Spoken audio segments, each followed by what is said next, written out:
নমস্কাৰ বন্ধু বান্ধৱীসকল, মই সংগীতাই নতুন এটা ভিডিঅ'ৰ সৈতে মোৰ চেনেল সংগীতাছ কিটচেন এণ্ড গাৰ্ডেনিঙলৈ আপোনালোকক সকলোকে স্বাগতম জনাইছোঁ। মই আজি আপোনালোকলৈ লৈ আহিছোঁ তিলৰ সৈতে ৰন্ধা মাছৰ আঞ্জা। আশা কৰিছোঁ আপোনালোকে ভাল পাব আৰু ভিডিঅ'টো শেষলৈকে চাব বুলি আশা কৰিলোঁ। গতিকে আহক কি সামগ্ৰী লাগে এবাৰ চাই লওঁ। মই তিল এবাটি লৈ লৈছোঁ আৰু তিলখিনি ভালদৰে ধুই ভাজি মিক্সিত গুড়ি কৰি লৈছোঁ আৰু নহৰু 10 ফুটামান লৈছোঁ আৰু লগতে আদা আৰু কেঁচা জলকীয়া 2টা, পিঁয়াজ এফাল কাটি লৈছোঁ আৰু এয়া ফোৰণ দিবৰ বাবে জিৰা 1 চামুচ আৰু এয়া বেঙেনা এটা চকলকৈ কাটি লৈছোঁ আৰু এয়া ভাঙন মাছ, যিহেতু ভাঙন মাছৰ লগত বনাম সেইবাবে এইখিনি ফ্ৰাই কৰি লৈছোঁ আৰু যিখন ফ্ৰাই পেনত মাছখিনি ভাজি লৈছিলোঁ তাতে যিখিনি তেল ৰৈ গৈছিলে সেই তেলখিনিতে আমি বেঙেনাখিনি ফ্ৰাই কৰি ল'ম।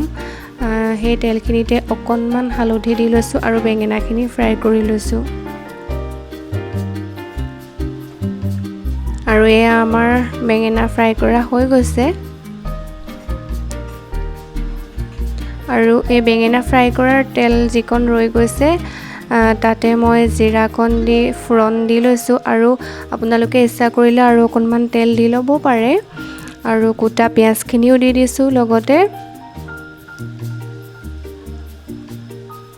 আৰু কেঁচা জলকীয়াটো দি দিব আৰু তাত যিখিনি আদা নহৰু ৰাখিছিলোঁ সেইখিনি পেষ্ট কৰি সেয়া দি দিছোঁ আৰু ভালদৰে লৰাই থাকিব যাতে ইয়াৰ কেঁচা গোন্ধটো গুচি যায় আৰু ধুনীয়া সুগন্ধ এটা আহে। ভালদৰে ভাজি থাকিব কম জুই দি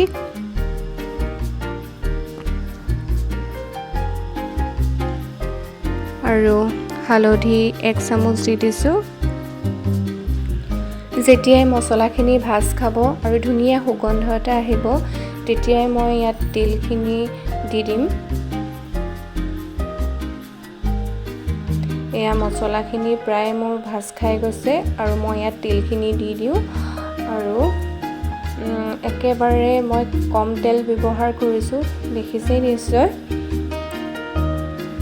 আৰু এইখিনি ভালদৰে ভাজি থাকিম আৰু তিলখিনিৰো নিজৰ এটা তেল ওলায় আৰু লাহে লাহে কম জুই দি ভাজি থাকিম আৰু ইয়াত এচামুচ নিমখ দি দিছোঁ, জোখমতে নিমখ দিব আৰু এইখিনি ভালদৰে লৰাই থাকিম আৰু ইয়াত অলপমান আমি পানী দি দিম।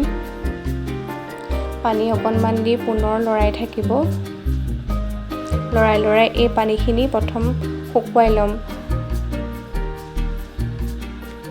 দেখিছে কিনাৰৰ পৰা লাহে লাহে তেল অকণমান ওলাই আহিছে আৰু তেতিয়াই মই যিখিনি বেঙেনা ফ্ৰাই কৰি ৰাখিছিলোঁ সেইখিনি তাত দি দিছোঁ।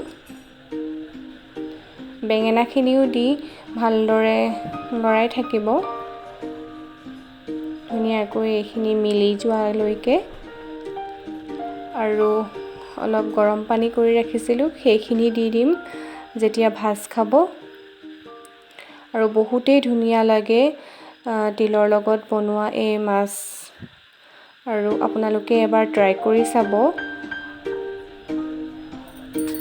তৰকাৰীখিনি যেতিয়া উতল আহিব আৰু ধুনীয়াকৈ বেঙেনাখিনিও তাৰ লগত মিলি যাব তেতিয়াই মাছখিনি দি দিম আৰু অকণমান জালুকৰ গুড়িও দিব পাৰে আৰু মাছখিনি দি অলপ সময় ঢাকি ৰাখিব যাতে মাছখিনি কোমল হৈ যায় আৰু আমাৰ প্ৰায় এয়া তৰকাৰী ৰেডি হৈ গৈছে আৰু মোৰ এই ৰেচিপিটো আজি আপোনালোকৰ কেনেকুৱা লাগিলে জনাব।